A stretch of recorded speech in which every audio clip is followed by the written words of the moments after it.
Hello, I'm thrilled to speak with all of you today.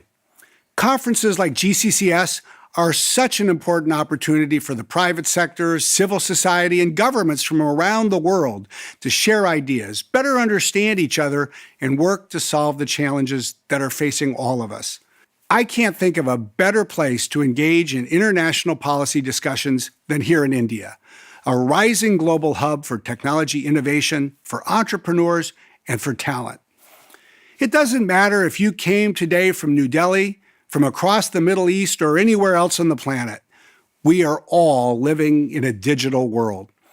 Whether it be digital healthcare, digital education, digital manufacturing, or farming, it's so clear that information technology has become the cornerstone of our lives. And that raises a fundamental question for all of us.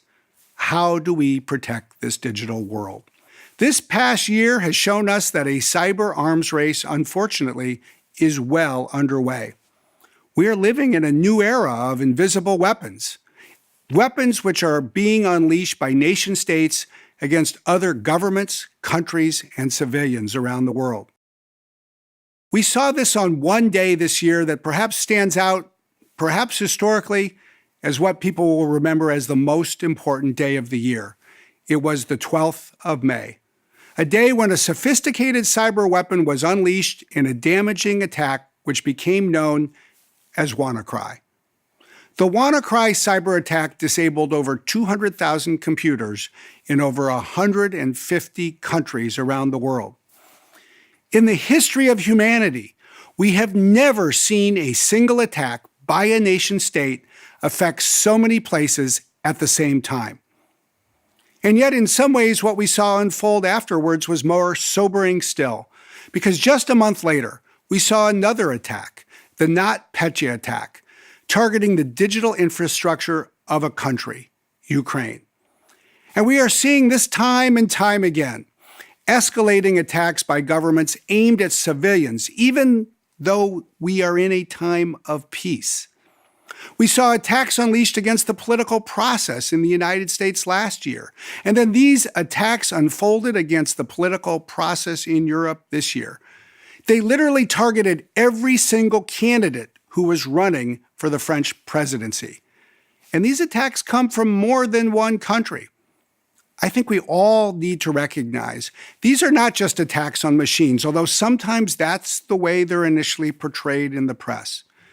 These are attacks on vital infrastructure, and ultimately, these are attacks on people. Think about what happened in the WannaCry attack with the National Health Service in the United Kingdom. On the 12th of May, that one day, there were 6,912 patients, people, who had to cancel their need for medical care. Their appointments were canceled. Their surgical procedures were canceled. In some cases, literally, ambulances were diverted as WannaCry spread across the country.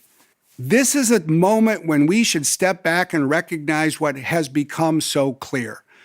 These attacks are growing in severity, and inevitably, they will harm people as this problem grows.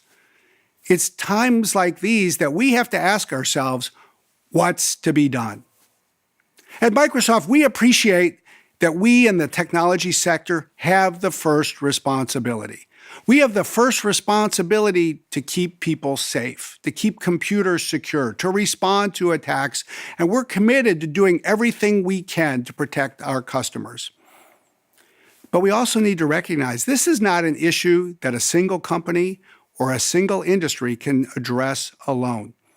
We all need to adopt a sense of shared responsibility that extends from companies to customers and ultimately to governments around the world. We need governments to come together. We need them to come together as they did after World War II in 1949 in Geneva, Switzerland, when they created the Fourth Geneva Convention. It established a new era of international law that led governments to pledge that they would keep civilians safe even in times of war. What we need for the 21st century is a new initiative to build on that. We need an initiative that builds on the law that already exists and that already applies to cyberspace. We need to make the most of the laws that we already have, but we need more than that too. We need a new Geneva Convention. We need a digital Geneva Convention. We need the governments of the world to recognize that they can take these laws and make them stronger with these new efforts. But above all else, we need the governments of the world to accept that they too have a responsibility, just as we do in the tech sector, just as customers do. We need governments to recognize and to pledge that they will not target tech companies, that they will not steal IP, that they will not target hospitals, that they will not target the critical infrastructure of our electrical grid or the private sector. We need governments to pledge that they will not attack the election process, that they will not seek to tamper with voting, that they will not target political candidates or the fundamental democracies of our lives. And just as the medics on the battlefield that are protected by the Red Cross benefited from the Fourth Geneva Convention, and even the Geneva Conventions that came before that, we need new international principles that recognize that the tech companies of today are on the front line of today's battlefield. We are the first responders, like it or not. And in the same way that medics were deemed neutral by international law, so the tech sector needs to be deemed neutral, so we can respond and assist customers around the world.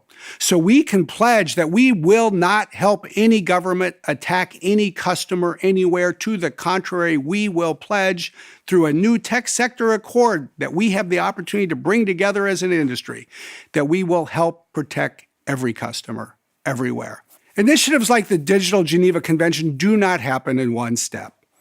They take years of international collaboration. But we have a strong foundation on which we can build. It's a strong foundation based on international law.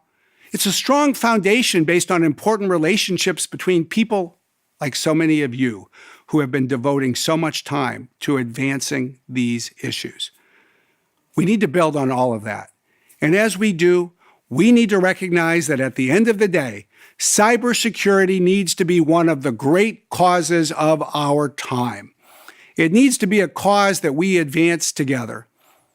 We all need to appreciate that cybersecurity has become fundamental to building a more secure planet and ultimately to building a better world. Thank you.